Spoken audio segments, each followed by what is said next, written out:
Hi, I'm Raven. Welcome to Silence of the Season. I believe that there comes a point in our lives when we feel compelled to reevaluate who we are, where we've been, and where we want to go. A time that requires solitude and dedication and trust as we open ourselves to finding more meaning and guidance that our hearts yearn for. Join me on a 4-season self-discovery journey where we'll explore the link between the seasons of the earth and the stages of our lives. The stories and songs in this album reflect the profound experience and impact nature can have on our lives and the importance of embracing its wisdom and beauty. As you listen, I invite you to enjoy a process of awareness and awakening as you return, reflect, release, and reclaim the clarity and companionship the natural world has to offer.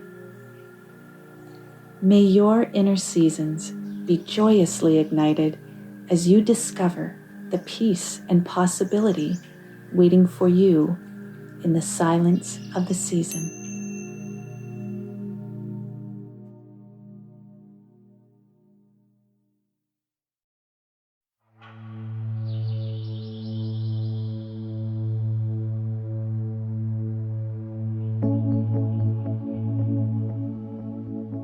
For the first 9 years of my life, I lived in a small red house on Malone Street in a lazy Ontario town. Built by my father's own hands, our house backed onto a long canal that emptied into a lake past the train bridge in town. We had one main street that provided pretty much everything we needed. Perry's Hardware, the IGA grocery store, St. Simon's Church, and a post office. At that time, there was limitless farmland that surrounded our quiet neighborhood, making it a haven for country folk and curious children. My fondest childhood memories take me back to summer days, a time when I carelessly played outdoors, literally from morning till night.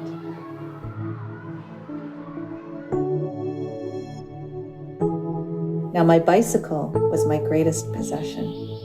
Bright purple with a banana seat, complete with a bell and pink streamers hanging from the handlebars that would wave in the wind when I pedaled hard and fast.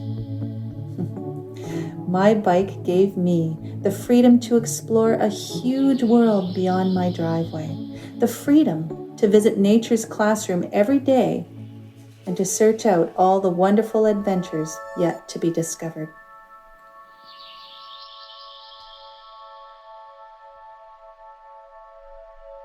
Scorching hot and humid days were perfect for net fishing with my brother. You see, he was a master at it.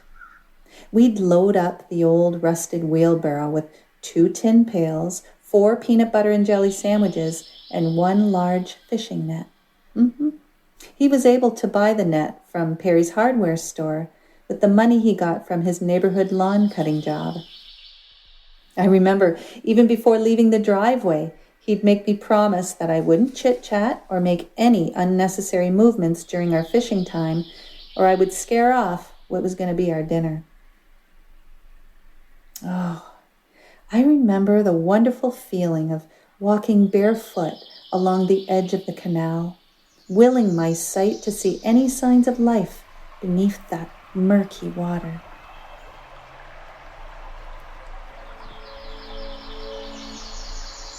Finally, we'd stop and settle into what my brother would decide to be the perfect spot. I silently and obediently kept very still and watched in awe as he lifted the net high over his head and fluidly cast it through the air. It was like watching a large bird spread its graceful wings as it flew up and landed gently on the surface of the water. I'd hold my breath and watch the net slowly sink down to the earthy bottom. And then, the most difficult part of all, the waiting.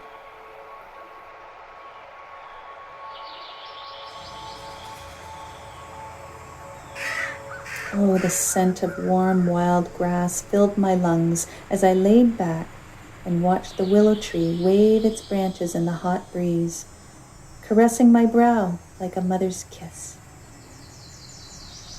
A chorus of cicadas serenaded us as we patiently waited, feeling lazy and ever so content.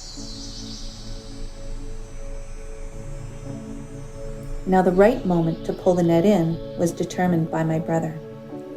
He'd cautiously pick up the rope and then quickly pull the net back up, hand over hand, in time to catch the unsuspecting fish before they got away. We caught a lot of fish. Now perch was what we wanted, but oftentimes we caught catfish or carp. Well, we didn't like to eat those, but we knew the fishermen downstream did. So you see, it was a win-win situation, really.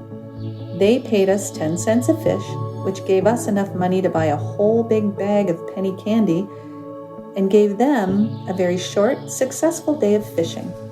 Brilliant, really. Living in a small town had its benefits. Open fields not yet touched by inevitable development provided a perfect baseball field.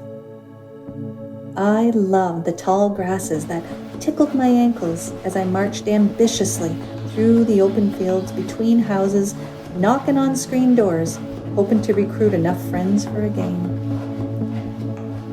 We had a nice collection of old forgotten baseball gloves and bats from basements or garage sales, and we used old Sears catalogs for bases, so we had it going on.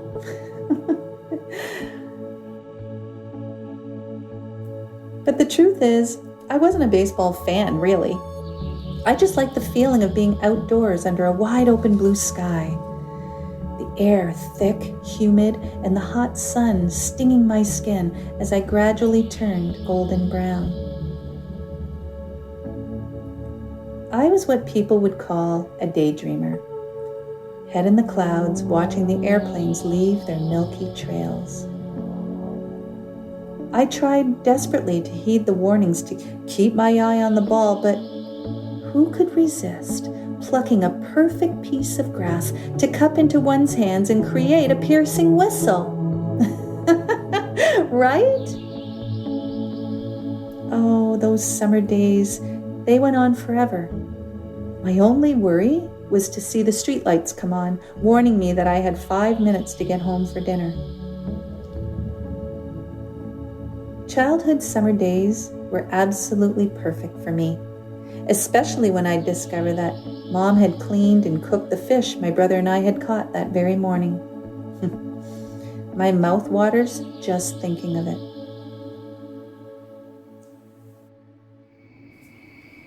Each night, when tucking into bed, I waited for the sound of the train that ran through town at precisely 7:30 p.m. It gave a comforting long whistle, and once I heard it, I knew all was well in the world.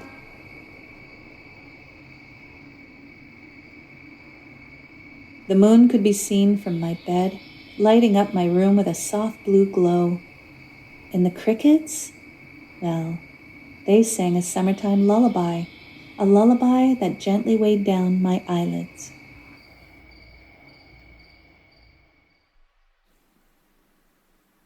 I really do believe that we come into this world already armed with all of the truly important knowledge we will ever require. Children don't need to be taught to be curious, imaginative, brave, kind, compassionate, or loving.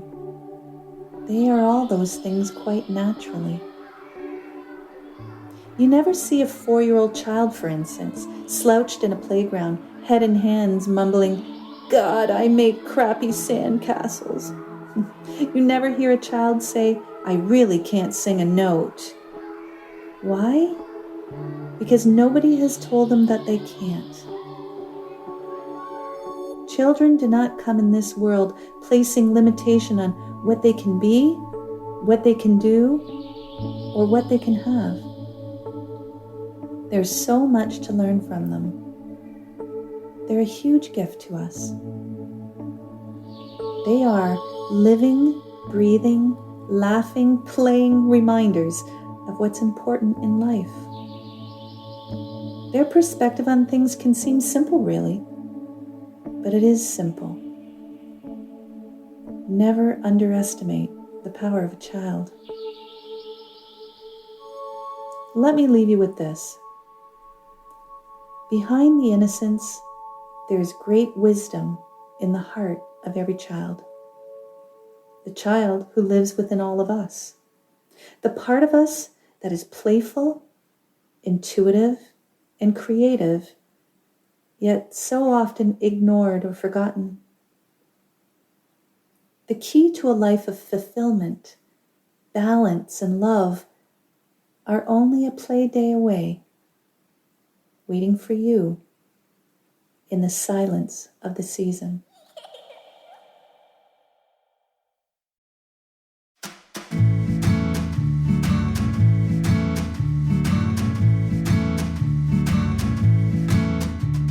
Shaded by a willow, eating ice cream, keeping cool.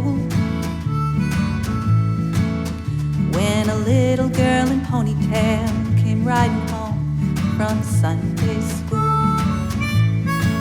she said, preacher told his folks out there sad and lost, lonely and afraid. I'm gonna mend their hearts and make them smile, give them love and hope and light their way. An 8-year-old genius with a twinkle in her eye, a big open heart and the courage of a lion.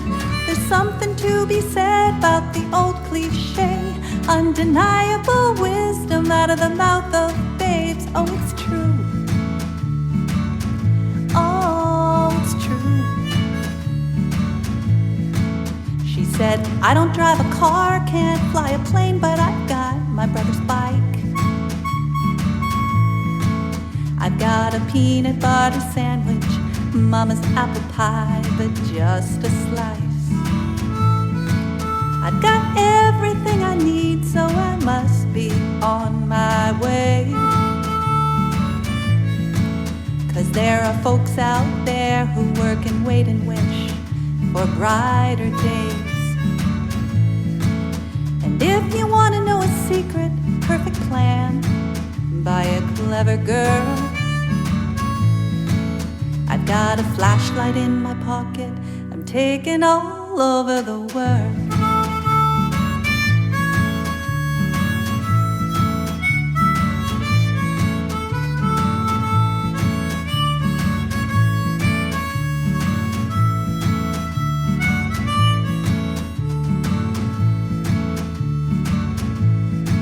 She said it's really kind of easy, been done a million times at home.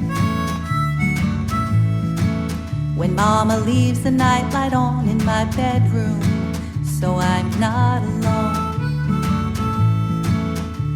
A smiling face, a moment's grace, a little light goes a long, long way. I'm gonna put an end to darkness, illumination starts today. An 8-year-old genius with a twinkle in her eye, a big open heart and the courage of a lion. There's something to be said about the old cliche, undeniable wisdom out of the mouth of babes. Oh, it's true. Oh, it's true. So if you want a solution, perfect plan by a clever girl, put a flashlight in your pocket and take it all over the world.